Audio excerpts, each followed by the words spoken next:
If you had any consciousness in the last century, and if you were a big fan of the entertainment industry, which most of us were, the name Blockbuster would make you feel nostalgic for sure. In the 1900s, most looked to watch the latest videos on their DVD player after a long days of work. And Blockbuster was the biggest name that came into everyone's mind instantly when they thought about the supplies for their DVDs, which were CDs. But why don't we hear the name of this multi-billion-dollar empire now? The answer is simple: Netflix, which doesn't need that much of an intro, does it? What exactly happened that Netflix was able to disrupt the undisputed champion of DVD rentals world? We're going to know all about this in this video. A simple story. Before Netflix, the age of Blockbuster. Back in the late 20th century, Blockbuster dominated the video rental industry with over 9,000 stores around the globe. With the emergence of DVDs as a new video medium, Blockbuster managed to get exclusive deals with big Hollywood studios to rent new DVD releases after cinema showings ended. At that time, almost every household had a video cassette recorder for the purpose of video watching, and Blockbuster rental stores were people's frequent destinations for movie selections. In the past century, one of the favorite pastimes of the entertainment seekers was to spend hours in the Blockbuster stores, going through hundreds or thousands of DVDs on the shelves. In the store, you'd get a vast selection to choose from, the old black and white classics like Casablanca, or 3-hour-long Gone with the Wind, to the latest Star Wars prequel movies such as Attack of the Clones. They also had a popcorn store, so you didn't have to go to the convenience store to buy it. The new startup. Reed Hastings, the co-founder of Netflix, forgot to return a rented VHS tape of the movie Apollo 13 and was charged a $40 late fee. Hastings and Mark Randolph, who also happened to be co-workers, decided to revolutionize the movie rental business and founded Netflix. Netflix officially opened its DVD rental business this year with 30 employees. When Netflix launched in 1997, Blockbuster had for years been undisputed champion of the video rental industry. This was a time when customers were still used to renting Blockbuster VHS tapes, and not many people owned DVD players because they were expensive. So many thought Netflix competing against Blockbuster seemed like a David versus Goliath scenario. However, Netflix's founders were willing to take the risk. Netflix introduced a monthly DVD subscription service by mail.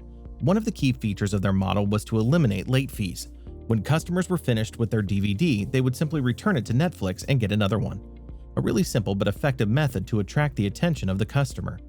If you're thinking that what type of system Blockbuster followed, then here is the answer. Initially, they did not embrace the subscription service model, charging customers per video rental, including late fees.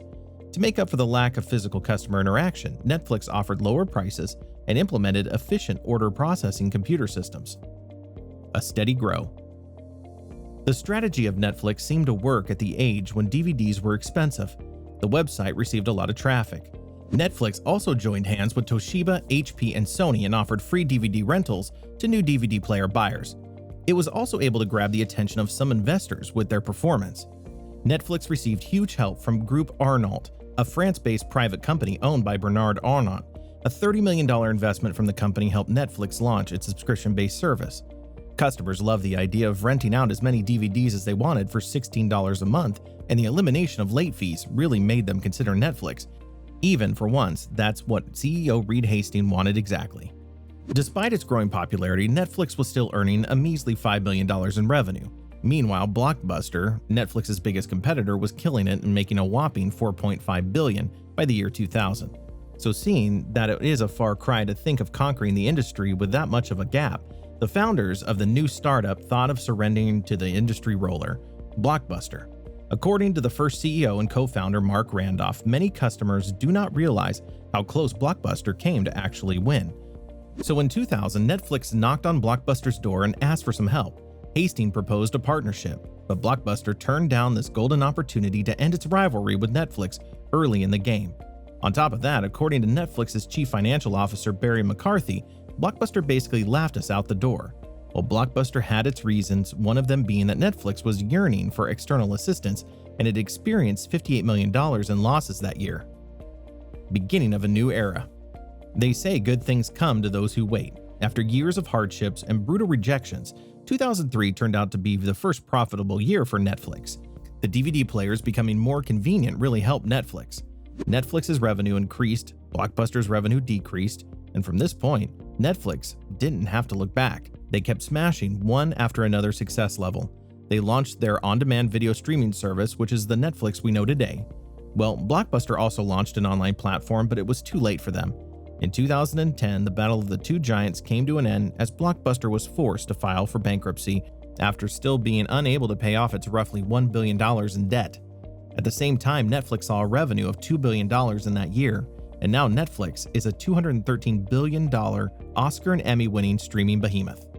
Some reasons. Where did Blockbuster go wrong, and what Netflix did that made the startup skyrocket in the success scale? Here are some of the causes. 1. Negligent to adapt. Blockbuster saw itself as the video rental king, with locations all over the world. They fell in love with their business model more than they did with satisfying customer needs.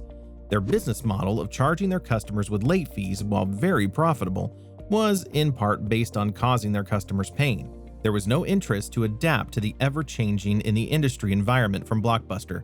That's why Netflix saw a technological and marketing opportunity to compete with Blockbuster with the subscription by mail DVD service.